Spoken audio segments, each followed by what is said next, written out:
Ousmane Sonko de jamono ji ku sonn la daanaka wax sax mënu ko loolu day révélation la bàyyi ko ci maître Tall ci wér-gu-yaramu Ousmane Sonko moo ne kon daal tolluwaay wér-gu-yaramu leader Pastef bii di Ousmane Sonko jamono ji daal ak njaaxale am na ci buñ sukkandikoo ci maître Tall moom nag waxtaan la seq ak waa l'Observateur moom avocat bi bokk itam ci parti Pastef daal di nag alerté kon ci tolluwaayu wér-gu-yaramu client wam bii moom xam ne kon ne maire bu Ziguinchor bi depuis nag kon ba mu tàmbalee li nga xam ne moo di grève de la faim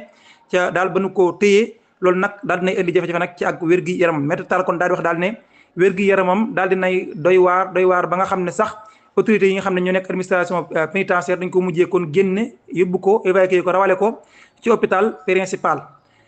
moom nag yëmu ca moo xam ne kon Ousmane Sonko daal sonn na lool ba sax na sax jamono ji daal wax sax bu baax mënu ko ba tey loolu bokk ci révélation yi nga xam ne moom la maître Tall daal di xamle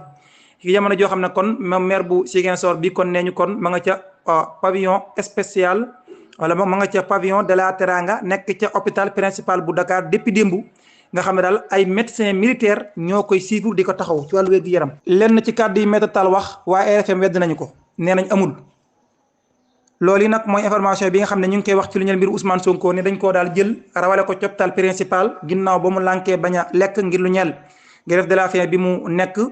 di xabaar boo xam ne sax tax na lool ci réseaux sociaux yi bu ñu sukkandikoo ci RFM nee nañ xabaar boobu wérul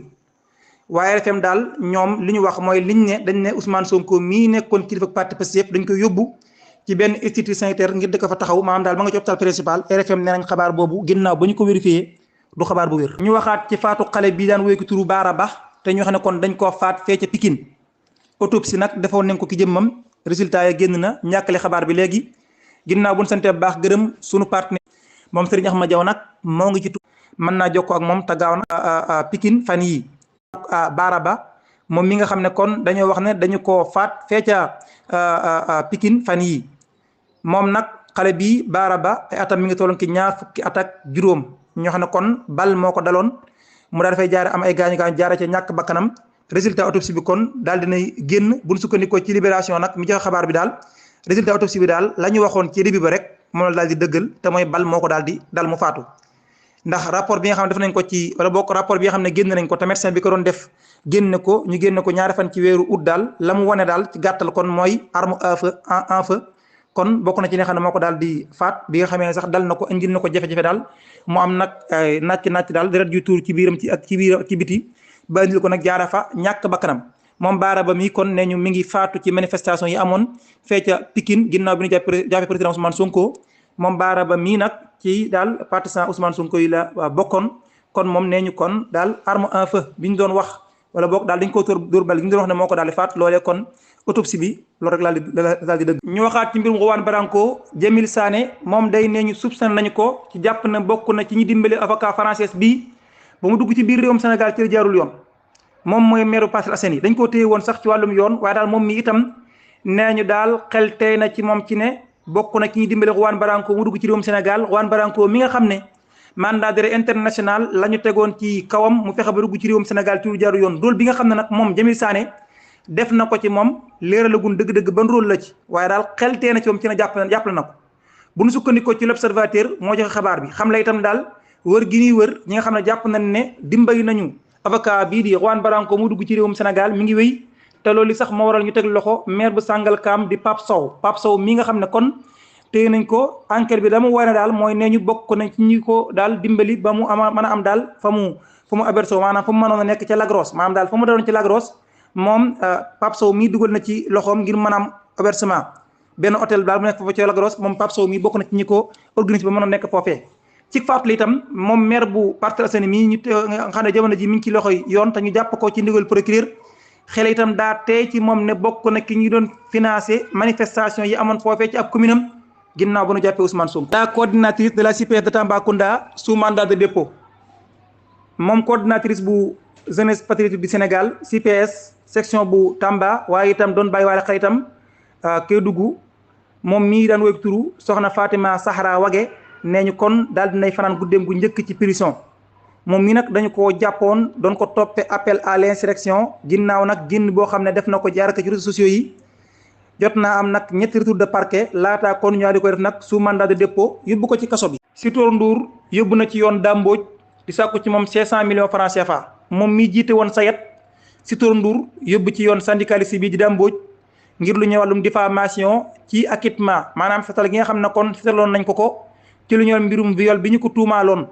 soxna su daan liggéeyee ci këram am fukki at ak juróom-ñaar moo ko tuumaaloon mbirum viol bu ñu téewoon ko ci kasa bi ca cappaandaw ga nag ñu atte ko ba ko ndax attekat yi kat dañ ni amuñu daal lu firndeel tuuma ji nga xam ne soxna teg na ko ci kawam ba taxoon ñu bàyyi ko ginnaaw bi nag Dame Mbodj mii daa am ay wax yum ca waxoon loolu yi nag daa neexul Sitor Ndour ndax daal dafa jàpp ne kon daf ko daal di diffamé mu yóbbu ko ci yoon jamono ji kon 800 millions lay laaj jàngalekat bii ngir nag mën a seetal ab deram bu ñu sukkandikoo ci Les Échos dossier boobu nag kon mbir mi ni mel kon nee ñu daañu ko lijjanti ci kanamu chambre criminelle ñaar fukki fan ak ñeent ci weeru août bii ñu dëgmal Sitor Ndour kon moom daal li mu wax bu ñu sukkandikoo ci Les Échos moom daal daf ko daal di nag yebal benn exercice daa maa sukkandiku nag ci benn wax joo xam ne Dame Mbodj mii wax na ko Dame Mbodj mii nga xam ne Sitor Ndour dafa jàpp ne xamul dara ci dossier bi waaye daal moom ba léegi rek mi ngi wax daal ne daf ko daal di nag li wala boog viol bi ñu ko tuumaal moom moo ko daal di def beneen bay wax ne sax acquittement bi ñu ko acquitté scandale la ci fàttali itam moom taskatu xabaar wala boog moom syndicaliste bii di Dame Mbodj taskatu xabaar bi itam di Madiambal Diagne itam lu ni mel la ko porté plainte ci ay wax yu mu teg ci kawam ci lu ñeel mbirum coowal suuf ci dox ci diggante moom Madiambal Diagne ak benn soxna ba tax na itam kon mu jàpp na kon la ca Dame Mbodj wax loolu diffamation la mu yóbbu ko ci yoon itam moom itam di sàkku ci moom mu fay ko 500 millions francs CFA. En grève de la faim Hannibal Djim dans un état critique ab communiqué la Guy Marius Sagna ñi mu àndal génne di wax ci lu ñeel mbirum Hannibal Djim nga xam ne jamono ji mi ngi ci kaso bi ñoom sax dañoo jàpp ne tey nga ci kaso bi daal jaaduwul maanaam détention arbitraire war naa mat nag juróom-benn weer ba mu nekk ci kaso bu Rëbës moom mi nag dafa tàmbaloon benn grève de la faim boobaa léegi mat na juróom-ñetti fan lekkul ngir naqarlu ni ñu def ci kawam moom mi nag loolu yi daf ko mujj sonal ba daal ñu mujjee ko kon transfert yóbbu ko ci barabu fajikaay yi nekk foofee ca barab boobu yi nga xam ne dañ fee téye ay nit yi am jafe-jafe ak yoon muy Rëbës ñii nga xam ne nag ñoom la bokkal nekk ci mouvement bii di FRAPP ñoo ngi insisté bu baax a baax ñu bàyyi xel ci ay mbiram te fi ne daal mi ni nii mbiram moom urgence la te li ci gën a nekk urgence nag mooy bàyyi ko ci na mu gën a gaawee ci lu mul benn condition ndax wér-gu-yaram jamono ji doy na waar lool waaye itam ñoom yimuñ ci waa FRAPP ñoo ngi woo itam kilifa yi ñu bàyyi mboolem itam ñuy téye ci réewum Sénégal jamono gi itam jàppe leen daal ci lu ñeel mbirum politique te jamono ji kon seen ab lim toll ci 700 personnes juróom-ñaar téeméeri nit communiqué nag boo xam ne bu gudd la ñoom kon ña nga cee wax jafe-jafe yi am ci réew mi jàpp gi ne jàpp na ngi ci kaso beeg grève de la faim bi Ousmane Sonko nekk ak mboolem daal li nga xam ne jàpp na état bi ñu ngi koy def te jaaduwul communiqué boobee kon waa FRAPP dëxëñ nañ ko ci waaye li ci ëpp soo daal kon mooy lu ñeel mbirum Hannibal Djim moom mi Babacar Ndiaye bokku ci avocat président Ousmane Sonko ñu téewoon ko ci lu ñeel mbirum Juan Branco moom nag kon attaque bi daal dina koy inculpé ginnaaw ba ñu ko déféré woon tey jii inculpé na ko waaye nag may na ko liberté provisoire maanaam bàyyi na ko mu daal dem ñibbi teg ci kawam nag sous contrôle judiciaire maanaam yoon day wéy di ko may ay gët xabaar la boo xam ne kon jëriñ ji dénk wàllum yoon ci réew jëriñ ji dénk wàllum yoon ci réewum Sénégal moo ko daal di xamle kon ci conférence de presse bi nga xam ne mu ngi ko doon amal léegi nii ci fàttali nag moom mi nag la ñu ko téye woon mooy daal xel daa ñaaw ci moom ni